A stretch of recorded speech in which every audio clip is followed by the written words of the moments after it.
Walk into any grocery store in the last 2 weeks of November and you'll see them stacked on end caps, wrapped in clamshell plastic, priced at $9.99, promising the holiday on a paper plate. Pumpkin, pecan, apple, cherry, sweet potato. The aroma is piped through the bakery department on purpose, a marketing decision dressed up as a coincidence. And the shoppers moving through that aisle in late autumn are among the most emotionally vulnerable consumers a grocery store sees all year. You aren't buying a pie, you're buying the memory of a grandmother's kitchen. You're buying the feeling of a family gathered around a table. You're buying a tradition, and the companies selling these pies know it, which is exactly why they can charge what they charge for an assembly line product made on a conveyor belt in a facility you've never seen. 5 specific pie brands that dominate the holiday shelves are hiding ingredients, processes, and corner-cutting practices that every family putting a dessert on the table in the next month deserves to know about. And 5 others, quieter, smaller, and yes, more expensive, are actually producing pies the old-fashioned way, from scratch, with ingredients you would recognize. Tonight we separate the two. The Food and Drug Administration permits a pie manufacturer to call a product made with real butter or home-style even when the majority of the fat content is hydrogenated vegetable shortening, partially hydrogenated palm kernel oil, or interester-refined soybean blends formulated to mimic the mouthfeel of butter without the cost.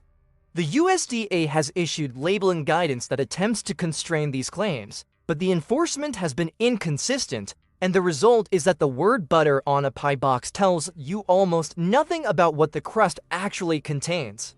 The World Health Organization has called for the global elimination of industrial trans fats by 2025, a target the United States has only partially met, and research published in the New England Journal of Medicine has established that artificial trans fats may contribute to elevated LDL cholesterol and cardiovascular risk.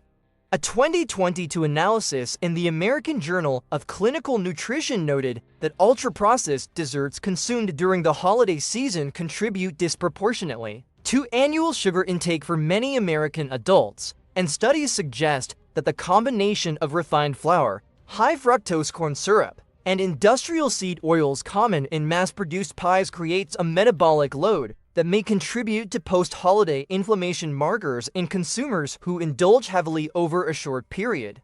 The first pie brand to avoid this holiday is the National Discount chain's house-label pumpkin pie, the one priced as a loss leader to drive foot traffic and sold by the pallet load in late November.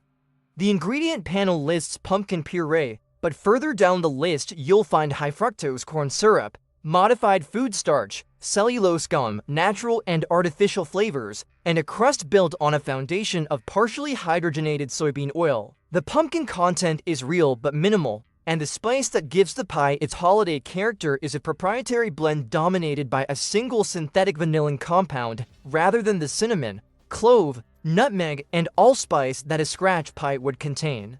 You're not eating pumpkin pie, you're eating a pumpkin-adjacent sugar matrix with a trace of squash and a synthetic spice fragrance. The second brand is the National Supermarket chain's premium bakery line, the one with the craft paper box and the rustic twine, marketed as artisanal and charging $15 for the privilege.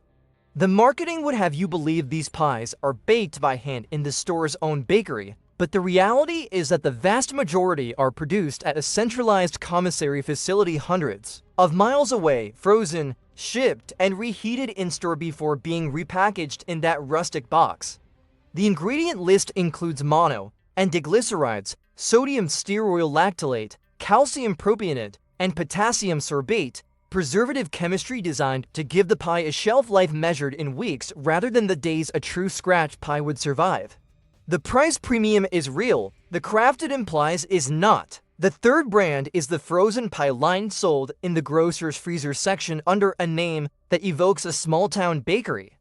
This brand has saturated the frozen aisle for decades, and its marketing leans heavily on nostalgia. The concern here is the crust, which in independent ingredient audits has consistently contained partially hydrogenated cottonseed oil, a fat source associated with higher levels of pesticide residue carryover from conventional cotton agriculture. The filling itself relies on high-fructose corn syrup as the primary sweetener and uses caramel coloring at concentrations that, in certain production batches, have raised questions among food safety researchers about 4-methylimidazole content, a compound the state of California has listed under Proposition 65 as a chemical known to cause concern. The fourth brand is the celebrity-endorsed Holiday Pie sold exclusively at a major warehouse club retailer each November.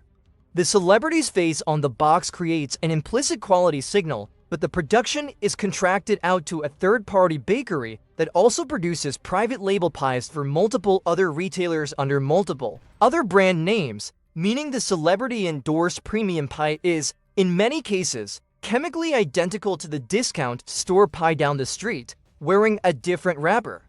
The markup for the celebrity endorsement can exceed 40% over the same product sold unbranded, and the consumer has no way to know they're paying for the name rather than the pie. The fifth brand to avoid is the regional bakery chain that has been acquired by a private equity firm in the last 5 years and has since reformulated its recipes to reduce ingredient costs. Longtime customers have noticed the difference in texture and flavor, but often can't articulate why because the packaging and branding remain identical. The reformulation involved substituting butter with a butter-flavored vegetable fat blend, replacing cane sugar with corn syrup solids, and extending shelf life through preservative chemistry that the original regional bakery would never have used. This brand's pies are the cautionary tale of what happens when a trusted local name becomes a line item on a corporate balance sheet. Now, the 5 pies actually worth buying. The first is the regional Amish and Mennonite Country Bakery Network, whose pies are typically sold at farm stands, farmers markets, and small independent grocers within a 100-mile radius of the bakery itself. The ingredients are flour, butter, salt, sugar, eggs, and whatever fruit or filling is in season. The shelf life is days, not weeks, which is exactly why these pies taste the way holiday pies should. You may need to call ahead or place an order in early November, but the product is real, the provenance is verifiable, and the price, typically $12 to $18, is competitive with the deceptively premium grocery store options. The second worthy pie comes from the independent urban bakery that has built its reputation over years of serving local communities. These bakeries are easy to find in any metropolitan area, often tucked into old storefronts with flour dust in the windows, and the pies they produce on request during the holiday season are made with real butter, real vanilla, real spices, and real fruit. The price point is higher, typically $18 to $28, but the pie represents a finished product that a thoughtful home baker would recognize as kin to their own work. The third recommendation is the small regional creamery or farm-based bakery that has expanded into pies as an adjacent product category. These operations tend to use their own dairy, their own eggs, and locally grown fruit, and the supply chain transparency is essentially total, because the operation is small enough that the owner can walk you through every ingredient. Finding these bakeries requires a little research, but the payoff is a pie that traces cleanly from farm to oven to table. The fourth option is the scratch-baked pie available at certain independent grocery cooperatives and natural foods markets, where the bakery is physically on premise. The bakers are visible through a window, and the ingredient list on each pie is posted in plain view. Not every co-op meets this standard, but those that do produce pies of a quality that rivals home baking at prices typically between $14 and $20. The fifth and perhaps most satisfying option is the pie you commission from a home baker, your own community. Neighborhood social networks and local food forums are increasingly full of skilled home bakers taking pre-orders for holiday weekends, and the product they deliver is exactly what it appears to be, made in a home kitchen with ingredients the baker can name off the top of their head.